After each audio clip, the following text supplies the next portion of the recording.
If I were to give you a valid common reason why every class should work on lake wave rings, would you consider doing it? If the answer is yes, stay until the end of the video to find out what is the one common goal that everyone should build them. So I was really thinking long and hard whether to film this or not, but eventually over time I ran into people that were just doubting the usage of and existence of rings in the first place. So I said, you know what, there are some points that people are missing a lot regards of those rings and the reasons why are they being overlooked. So we are going to go into detail why they are actually beneficial at certain points and when they actually outperform the blood oath rings, which I know it sounds crazy and impossible, but trust me, after you watch this video you will actually understand that that is actually the case. Okay, let me just quickly drop the audio here because it's annoying a little bit. Okay, so I have already here prepared a little sheet so we can all see how they look, what they give, and why are the key points that you should pay attention to. So, the process of elimination where you do not need lake wave rings is going to be weapons that don't have damage over time. So, by that alone, we stay only with sword, we stay with staff, we stay with pearl, and we stay with tamer. Not tamer, crossbow. My bad. Crossbow. Okay, so why those 4 weapons? Those 4 weapons all have what we call DOT, which stands for damage over time. Now what is a damage over time? In this case, or in this game, sword and staff do burn or fire damage and pearl and crossbow do poison damage. So, why those 4 weapons matter for lake wave rings? Because, first things first, those weapons, aside from sword, which we are going to remove, rely mostly on damage output from that same damage over time. So in staffs, as we said already, staff counts on burn, pearl and crossbow count on poisons. So, because swords burn effect is very small, even if you put points on, we are going to remove it. Now, we stay only with those 3 weapons as a case. Now I'm going to go in a detail why for each weapon, so the classes that you might play and build, you can better understand where you have a chance to use those rings. So first off, the staff. First point for staff is it has the lowest single target damage in game, which I believe everybody by now know, unless the people that didn't touch monk at all, which I know quite a few. And it's really no surprise because monk was really always this popular class, even though if it's not the worst class as of this speaking. So the thing with staff is, as it has the lowest damage, and while you're tanking you do not really do much of a burn, you have to either find a way to increase the itself damage of a fatal bash, which I'm going to put on here just so people understand better what I'm talking about. That's this skill, fatal bash, increases extra basic damage times 200 attack, and you can see the amount of damage that it actually does. So, most of the monks that I've seen over the years, and that's just a common practice by now, all of them are feared of low health, so every single one of them are gonna have low critical strike percentage and they're going to have very low damage. even than they should. So, because that is the case and most monks go for vitality tank build, you have a great chance to capitalize to increase your damage in, if you can see here, plus 5% critical strike. Since staff has no critical strike damage and instead has block rate, automatically means that all the damage that staff does are just going to be higher for 50% and not 100% like shovel. As you can see, shovel here has critical strike damage and staff has instead block rate, which is understandable because staff is a tanking weapon. So because of that, you want to compensate the lack of damage output. And if we look here to the old rings, it increases critical strike damage by 50%. Also, it increases the damage of Fatal Bash by 500 points. Now, this works greatly if you go for a very heavy strength build. And why very heavy strength build? That's because strength will give you 4 stats. It will give you block, it will give you critical strike percentage, it will give you basic damage, and it will give you magic damage. However, as we already mentioned, most monks do not go for strength build, they go just for the plain vitality maximize HP build. You will have way better usage out of those 5% critical strike. Also, you get a big compensation in dodge, which you will always as a monk have lesser than your block.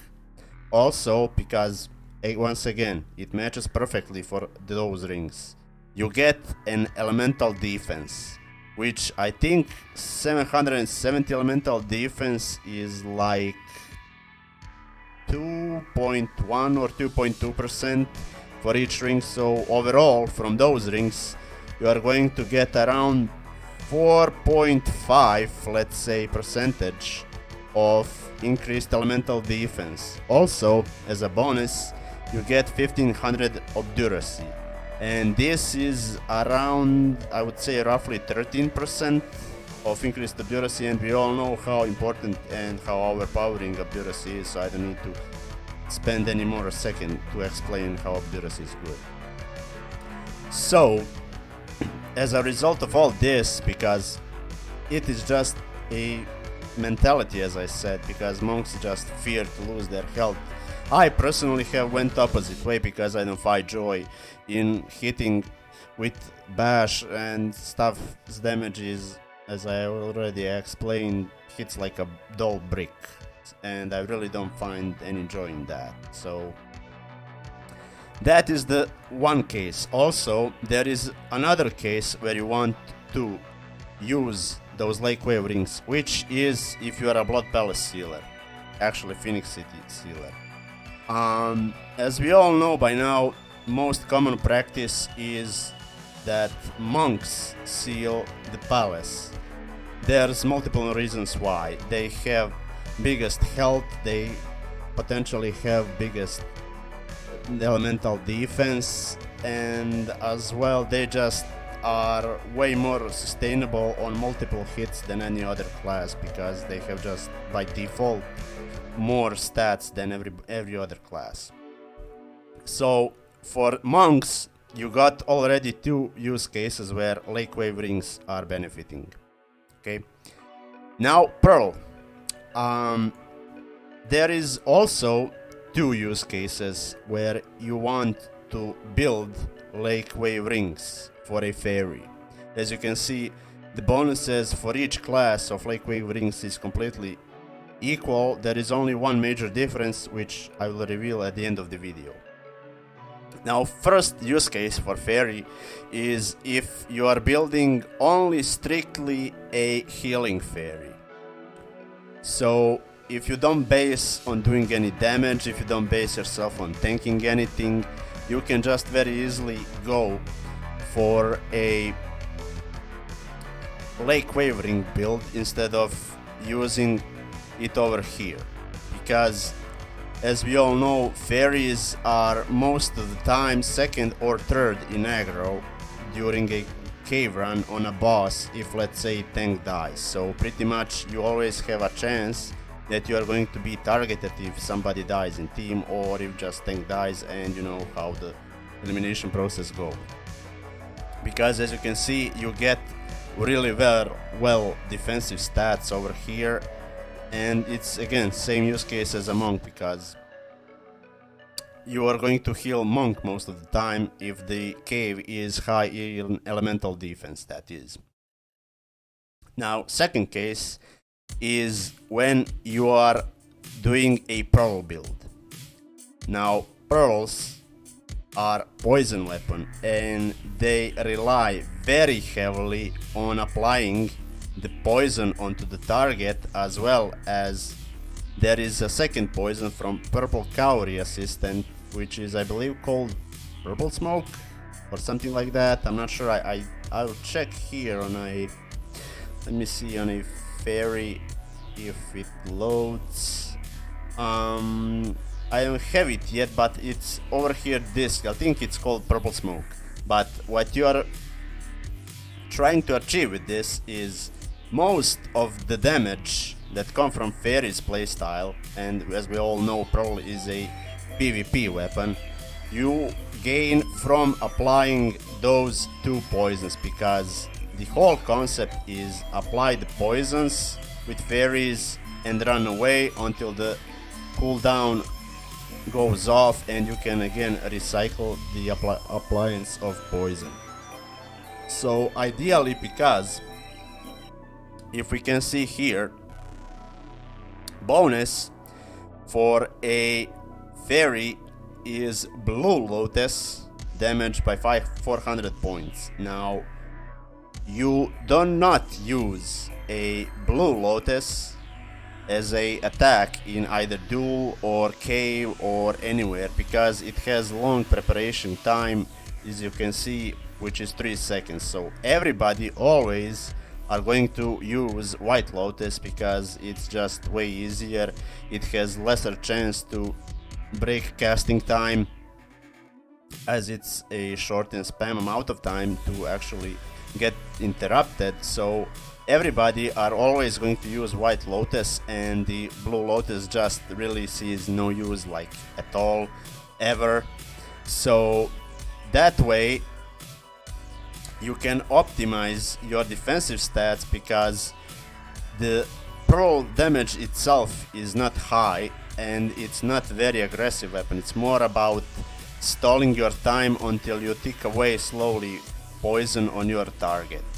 So yeah, that is a second use case where you want Lake Wave Rings. And similar, and to a degree I would maybe say a same case, is Crossbow. Crossbow, however, has only one use case, unlike with staff and pearl builds, and that is just plain and simple for duels. Now, why for duels? Once again, poison from Crossbow matters even more than damage over time from staff and pearl, as Crossbow's poison is the highest damage over time in game. It eats a ton of health per second. I believe it's per second. I'm not really sure. I haven't really much touched on Tamer over the years, because I'm type of a guy more that's going to play underused classes like monks, and that's why I have a monk. And I really just don't like overused classes like wizards and tamers at this time, because everybody just looks the same. There's really no difference between each player that plays those two classes, but that's just my view. So the thing with Crossbow, it also has two ways of damage over time. As we said, it's the Crossbow's poison, and it's also a fire trap. Now with fire trap you can play around how to protect it via I believe it's called Freeze Trap, and via the super skill Torn Totem. Torn Totem is a huge, if it's level 5 super skill, I believe it's like 75 or 80% decrease in movement speed over 4 seconds or something like that. But you really have ways, especially the tamers that use crossbows a lot and duel, which at this day and age there's really maybe 2 or 3 on our server that are exceptionally good with crossbow, and that's really about it, because crossbow is type of a weapon, at least how I see it now. It's a really low reward for a very demanding high amount of skill to play it, because as we know, not everyone we are willing to build the new rings over the old rings, because it's just the waste of time. They're not really interested because they're not explained. However, when you actually understand the concept how crossbows work, and that the most of the damage comes from the poison and a fire trap, you actually want to do a heavy PvP defensive build. As over here, as we can see, the bonus for a crossbow is increases the damage of skill power shoot by 400 points. Now, power shoot is a heavy damage hit, however it's not heavy enough to make it matter a lot. Plus, it's, I believe, only skill on crossbow that has preparation time, and it's, I believe, either 2 or 2.5 seconds, I'm not really sure. Somebody let me know down in the comments below. And the entire kit of crossbow is once again applied dot, stun and run. Same complete tactic as Pearl. There is literally no difference, only the play styles and the ways you are progressively setting up for either a stun or a trap or a poison is a little bit different, in which I consider Tamer a little bit harder to play, because it has more skills to use and you need to maneuver way faster than a fairy. Plus, also the Tamer with crossbow, I've noticed that it has a lot of how do I explain it, a stoppage between when you use a skill and when you can move again. Like, it takes like 1 second to load after you used, and then until the animation processes that you can move again after that use skill. And that's most likely because, again, most of the crossbow attacks have no preparation time, which I believe that is a cause why. But then again as well, they might have put it prep time for like 0.5 or 0.7 seconds. It wouldn't really matter. A difference like this is just confusing people even more. So yeah, power shoot is only good if you combine it with new amulets, which again we run into a problem, because power shoot is, as we said, long casting skill, and if you want to pair it good with new amulets, you have to redo amulets all over, and most people by now have already fully maxed old amulets and they are really not interested in swapping around, unless you are playing a new server or you just have extra resources, time and patience to go for new amulets. Then you might make a use out of that bonus alone. However, it's way more beneficial if you get some of those defensive stats like extra critical strike, because again, critical strike on a crossbow matters, because crossbow by default will not crit a lot, and that's because the entire kit of his is consisted of poisoning and running. Okay, I hope that explained the base behind it. And also another thing, as a crossbow player you want to really have a lot of health, because as I explained before, crossbow, in my eyes at least, I haven't played it much, but from what I've seen in duels and people telling me over time, it's very high skilled weapon for a very low winning reward. because you just really have to deal with a lot of things that I've already explained, and who wants to explore for themselves, feel free. But yeah, so those were the key points where you actually want new rings. Now there, as I mentioned at the beginning of the video, there is a key point where every class should actually work on Lake Wave rings, and that is bugging the health.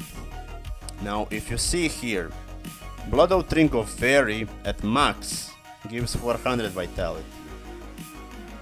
Lake Wave Ring at max for Fairy again gives 420, which means you get per 40 vitality extra on those new rings. So what that means, if you already have those old rings and you are working your way up towards the new rings, you can use new rings because they have bigger vitality default, and as we know, vitality is a key point for bugging your health, to have it more after you swap around your gear back to original what you are going to use.